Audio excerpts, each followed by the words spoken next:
Hi everyone, welcome back. This is episode 2 of my podcast. Today I'm going to be talking about how social media is bad for your mental health. I know that's somewhat of an obvious statement, but I have a lot of opinions on it, so I'm going to get into that. But before I do, I just want to preface that I am not professional. I've just done a little bit of research for this episode, so my statistics are strictly from Dr. Google. Basically, my entire adolescence, I grew up with social media. I remember going into 4th grade having an Instagram, and I remember on like the first day of 4th grade, I took a picture on the bus. I don't know why I remember this, just very vivid. And I just think about, well, how old are you in 4th grade? Like 8, 9? I don't remember. But, an 8 or 9-year-old, it just makes me sad that most of my childhood was spent just living through a screen and living for what I wanted to be perceived as. Because when I posted on social media, it was never for me. It was always for other people to see what I was doing, and if I did something cool, like go to a concert, I always had to get the best pictures, and obviously I love getting photos and videos to capture the memory as well, but I wish I could go back to some of those moments and live in the present, because I have a lot of regrets, and just wish that I could have soaked up those memories more. Gen Z has all grown up on screens, and it causes us to isolate ourselves a lot, and a lot more than you think. I don't know, I just think about how it was in the 80s, how they would just call their friends and, bike to wherever they're going. I just feel like that's so much simpler. And I feel as though I don't get as much of a real world connection with people because, you have all your friends and you follow them on Instagram, Snapchat, whatever it is, and you see what they're doing on a day-to-day basis, but then you think to yourself, when is the last time I actually talked to this person? So when you get attention on social media, like when you get likes or follows, it releases dopamine in the brain, causing you to crave the validation from others online more. So once you start getting that, you're going to keep wanting it. And that's why I'm saying it's so detrimental for kids to be having social media, because you're growing up just wanting the validation from others and how others see you online. And I just think that is so toxic, and I hate that I lived like that for so long, and I wish I could go back and just live in the moment more. Unfortunately, that's not an option, so I'm not going to dwell on that, but it sucks. Okay, this is like a major thing. For me, it was especially FOMO. Oh my god, I got the worst FOMO through social media. I could just remember starting from middle school, people would be posting things on Snapchat to make their other friends jealous because they weren't invited. Like, that is so petty. Like, I know we're children and children are petty, but just being exposed to that, feeding into it, it's not healthy. And I've lost a good amount of friends from FOMO, just something that I wasn't invited to. I got my feelings hurt. Next is short attention span. Oh my god, especially with TikTok. No, I lied. Okay. It started with Vine. Vine had 7-second videos, and I remember it being the greatest thing ever. They're so funny, I can just move on right after 7 seconds. It was great. It was so ideal. I think that's where the attention span problems started. We were so used to that instant gratification that we didn't want anything longer. So slowly it started progressing to a little bit longer with Musical.ly and, TikTok. If you really think about it, you'll be scrolling on your For You page, and if something's longer than 40 seconds, say, you'll get bored and you'll scroll on. Especially because I had my entire junior year of high school online. I just spent a lot more time on social media than I needed to because we were all isolated and nothing else better to do. We all did it. Obviously, I'm gonna edit this podcast, but I just sat here for 30 seconds because I was bored with what I was talking about. If you hear something in the background, there's a school bus just driving around my house, so I apologize. Anywho, when you're on social media, you're constantly consuming fake media about how perfect people's lives are, and you start comparing yourself to them. People will post these 12-step morning routine, and it's just all these steps that is so much fucking work every single day. Obviously, it's so good to shower and shit. I'm not talking about that. They go to the gym every day and work out for 3.5 hours, and then they eat a healthy breakfast. It's not realistic, and I feel like people that are putting that content out into the world, school bus. And hey, if you live like that and you can stick to that schedule of freaking grinding it out all day long, props to you. And I'm not saying don't post your content about doing well. I think that's well and great. it's discouraging because sometimes I'll be sitting in my bed depressed for like 2 days in a row, and then I scroll on TikTok and see all these people that are doing things with their life, and I'm like, what the fuck am I doing? Like, I'm just wasting my days away. It just made me feel really shitty about myself. Okay, another thing is screen time. So, there was a short period in time, I believe it was like November to February ish, I deleted Snapchat, and my screen time went down by 4 hours. And I am not lying. I don't know what it was about Snapchat, just constantly being on there, snapping back my friends or watching people's stories. I was on my phone for 8.5 hours a day. My screen time is a lot less now because I've cut out more social media and I don't really talk to many people anymore. But you look at your screen time and think about, I've been on my phone for 8 hours in the entire day. Like, I don't want to spend that much of my life looking down at a screen. This mainly applies to more children that are on social media, but also adults, because anybody can get bullied. But I feel like when you're a kid and you're on social media and you're looking through those comment sections of people just saying really fucking cruel shit, because then those kids have such a wider vocabulary of curse words and slurs and awful things that they shouldn't even be hearing nonetheless saying. People just say really cruel shit online and don't take into account who might see it. I feel like I wasted so much of my adolescence looking at social media instead of doing something more valuable with my time. So I deleted all of my social medias about 3 days ago. I don't remember. But since then, I'd say I go on my phone a few times a day, check an email or two. Stuff for college that I'm prepping for. Believe it or not, deleting social media will really show people's true colors. But anywho, instead of being on social media, you could be picking up a new hobby like cooking or learning a new language. Oh my gosh, I've been continuing to learn French. So I took French 1 and 2 in high school, but I sucked. Like, I seriously didn't pay attention. It was during COVID. I just cheated my way through that class. But I know I have to take more language in college, and I really do enjoy French. I just never got into it in high school, but now I'm like really getting into it with my Duolingo. I just feel like I have so much more of my life to live that's not just limited to being on my phone. Since I deleted my social media, I literally deleted like 3 days ago. This is all new and fresh. I just noticed myself since deleting it doing a lot for me and for my peace and just for my well-being for the first time in my life. I never do stuff just for me. There's always something that I'm trying to fix, something that I'm trying to do. I'm always trying to distract myself.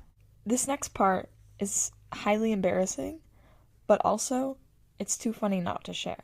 I was looking through all my social medias when I deleted them because I practically grew up on the internet and there's a lot of information about me online and I'm just trying to clear that out a little bit.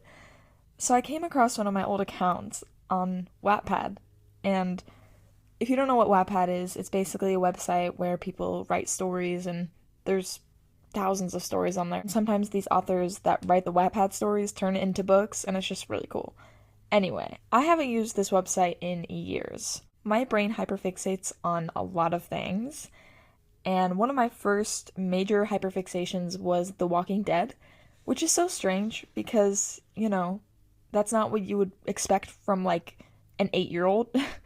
I started watching The Walking Dead as it aired. So it started in 2010, I think. I was in kindergarten. I watched it with my dad. Like, every Sunday night at 9 o'clock, we would watch The Walking Dead in the living room. And it's just so weird because why was I watching it that young? Anyway, so since I started watching it so early, I really loved the show. I wound up making an Instagram fan account for The Walking Dead. I did manage to get a good amount of followers. I had like 1,500 followers, which I know may not seem like a lot, but back in, I want to say this was like 2013-ish, that was a lot of followers, and I remember being so proud of it, but then somebody fucking hacked into it. I was so upset.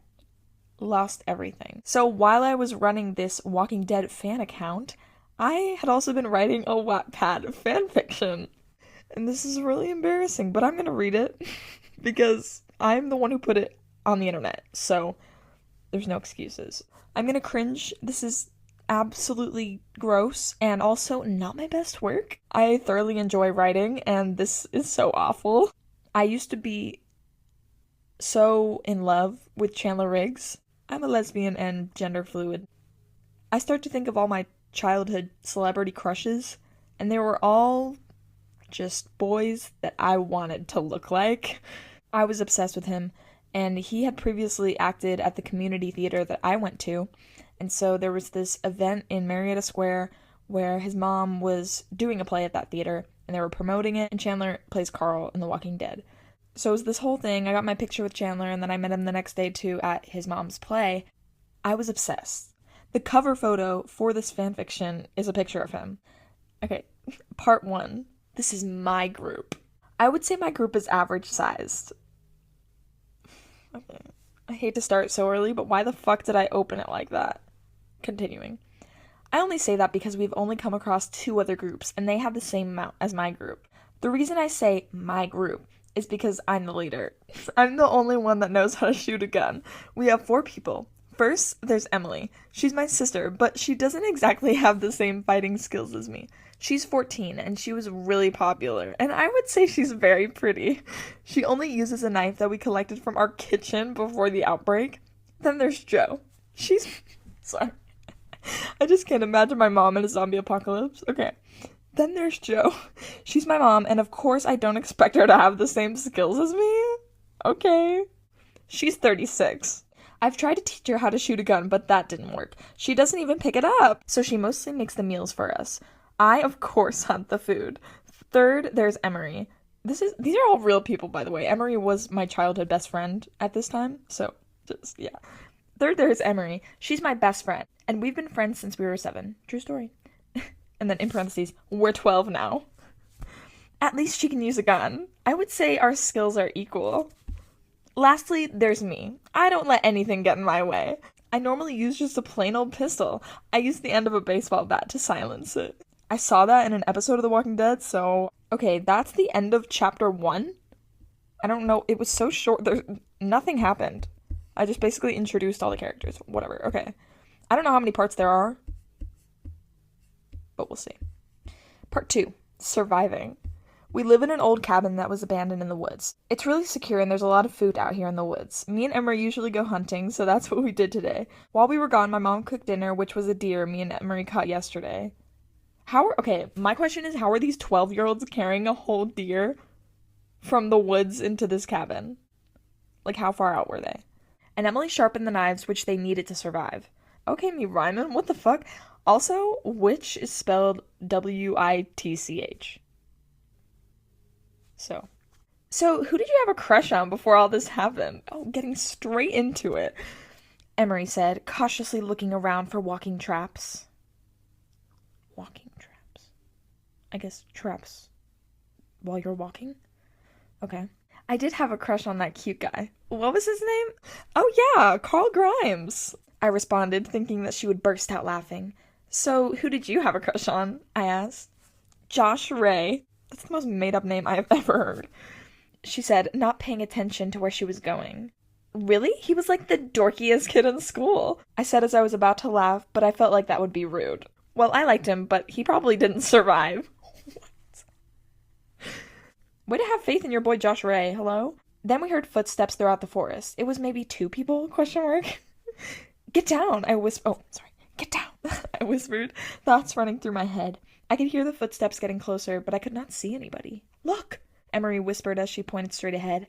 Oh my God, I said. It was Carl and his dad, I think. We stood up and put both hands up. They noticed us, and I think Carl recognized us. His dad was a cop, and he was still wearing his uniform. They ran towards us. Caitlin? Emery? Is that you? He asked. Yeah, I can't believe you found us, Emery said. Wow, that was ironic. Hello, Mr. Grimes, I said, shaking his hand. I noticed he rubbed some blood on me. I noticed he rubbed some blood on me, so I just wiped it off my pants. Please, call me Rick, he said as he shakes Emery's hand too. I couldn't even look at Carl. I was a nervous wreck. But all I said to him while tripping over my words and sweating, would you like to stop by our camp for dinner? They politely nodded and we headed back to camp. Okay, that's the end of this part. Part 3. This is the last part. It's not a resolved story, I just never finished it. Part 3. I can let them in the group. That's the name of the chapter. My mom and dad divorced when I was 3. Me wishing that was happening in real life. This story is just like my dreams at 12 years old. Wishing that my parents had gotten divorced and also wishing that I was living in a zombie apocalypse. That was one of my biggest goals when I was a kid because I was always watching The Walking Dead. I was like, this would be so much simpler. My life would be so much easier. My mom and dad divorced when I was 3, so I'm really not used to having a normal family dinner. This deer is delicious. Who caught it? Rick asked. Caitlin shot it on a hunt yesterday with Emery, my mom said, trying to impress Carl because she knew I had a crush on him. Nice work. This is really good, Carl said, taking his first bite. So, me and Caitlin's mom were talking, and we decided to ask you, would you like to be in our group? Emery asked. I swallowed my deer down the wrong pipe when I heard those words. Well, that's an excellent offer, and we will take it, Rick politely responded. Great. After dinner, we'll get you guys situated. Oh my god, situated is spelled so wrong. I'm not even going to tell you how it's spelled. It's embarrassing. We ate dinner and Rick is sleeping in the extra bedroom upstairs with Carl. I went into my mom's room. I never really got a say in them moving here, I said. They're nice people, and I know Rick from all the elementary school events when you guys were little. At least they're trustworthy people, she said as she makes her bed. I walk into me, Emily, and Emery's room. It's my turn for top bunk, I say, climbing up there. We take turns each day. I have to sleep in the pull-out bed, Emily whines, pulling the bed out. Bottom bunk, Emery said, rolling into it. I lit the candle and put it on the nightstand. So did you guys find anything besides Carl and Rick while you were out hunting today? Emily asks. I was gonna get a baby bunny, but Emery started talking about boys, I say. We don't have any dinner for tomorrow. Do you want to ask Carl if he would come hunting with us? Emery asks, looking up at me. Sure, but you have to ask. I slay? Oh my god, what? I slay starting to lay down. That was supposed to say. I'm so glad I made that typo. I slay starting to lay down. Okay, fine, Emery said. I'll blow the candle out once I'm done reading my book. You guys should get some sleep, Emily says as she pulls out her chapter book. I can't wait for what tomorrow will bring. And that's it. I really wish I would have wrote more chapters because this is so entertaining, and I want to know what happened. Are they gonna find dinner for tomorrow? We may never know. So, that's it for today's episode. It was very embarrassing, but, whatever. Also, I'm losing my voice right now for some reason. Don't mind that. I promise I don't always sound like a prepubescent boy. I'll see you guys next time. You are loved, you are valued, and you are appreciated. I hope you have an amazing day. Bye!